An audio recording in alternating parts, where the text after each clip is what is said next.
नमस्कार साथियों, किसी ने बिल्कुल सही लिखा है, क्या कोई खाक लिखे, बरकस जमाना है, कांटों पर भी चलना है, दामन भी बचाना है।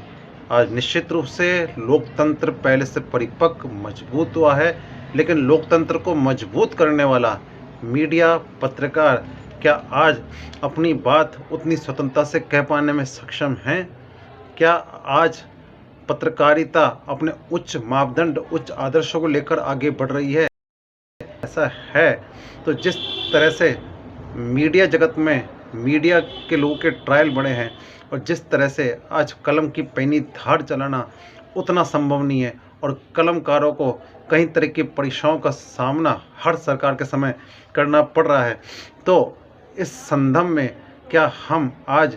पत्रकारिता को बचा पाने में सक्षम हो पाए हैं, या सिर्फ पत्रकारिता रोज़ाना की खबरें प्रस्तुत करना, रोज़ाना के सरकार के प्रेस नोट प्रस्तुत करना या रोज़ाना की होने वाली गतिविधियों को प्रस्तुत कर खबरों को सनसनीखेज बनाना रह चुका है? यदि ऐसा नहीं है तो जिन पत्रकारों ने बेबाकी से अपनी कलमें आज तक चलाई हैं और बीते कुछ सालों में पत्रकार जो सत्य को सामने रखने से, अपनी बात को आगे रखने से पीछे नहीं हटे हैं, जो भ्रष्ट तत्वों को बेनकाब करने से पीछे नहीं हटे हैं, भ्रष्टाचार घोटालों को उजागर करने से पीछे नहीं हटे हैं, क्या वह पत्रकार आज हमारे आदर्श बन पाए हैं? क्या उन पत्रकारों के दिखाए लक्ष्य कदम पर हम चल पाए हैं, या जो पत्रकार ऐसे साजिशी तत्व को बेनकाब करती षड्यंत्र या खुद ही किसी कार्य का शिकार हो गए, क्या उन पत्रकारों के पक्ष में हम पत्रकार आ पाए हैं? यह सब विषय हम सोचने की अब आवश्यकता आ पड़ी है। पत्रकारिता का धर्म एक बहुत बड़ा धर्म होता है। पत्रकार आज समाज को आईना दिखाने वाला है, लेकिन जिस तरह से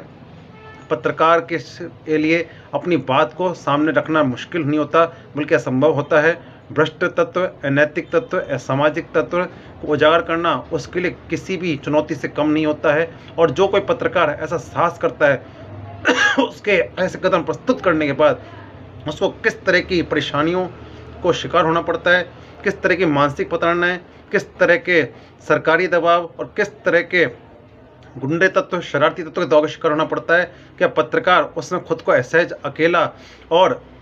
समाज से कटा छटा प्रस्तुत नहीं कर पाता? यही नहीं, पत्रकार के परिवार को भी तरह तरह की प्रताड़नाओं से निकलना पड़ता है। मैं खुद एक भुगतभोगी पत्रकार हूँ। मेरे पर कई बार हमले हो चुके हैं,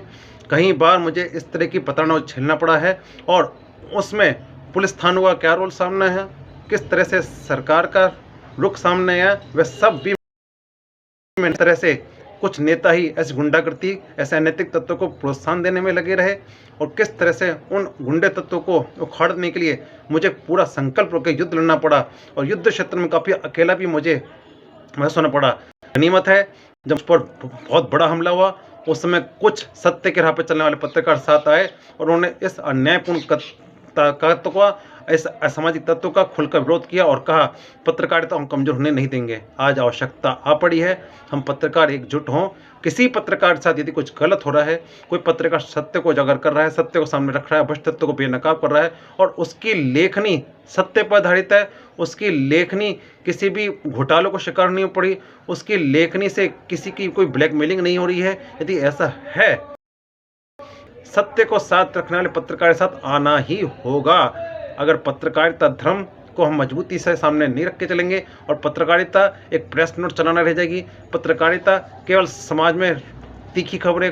रोचक खबरें आने की रह जाएगी, तो पत्रकारिता समाज को जो उच्च मापदंड, उच्च आदर्श दिखाने चाहिए, वह उद्देश्य हमारे धूमिल हो जाएंगे। आज जरूरत है पत्रकार अपने धर्म को नहीं बोले, पत्रकार सत्य को सामने रखने से पीछे नहीं हटे, पत्रकार सरकार के पक्ष में न कलम चलाए, न सरकार को बदनाम करने का काम करे, पत्रकार सिर्फ सत्य को सामने रखने का काम करे, क्योंकि सत्य ही ईश्वर है, सत्य ही धर्म है और पत्रकारिता सत्य पर आधारित होनी चाहिए। जो व्यक्ति, जो पत्रकार सत्य पर चलता है, उसकी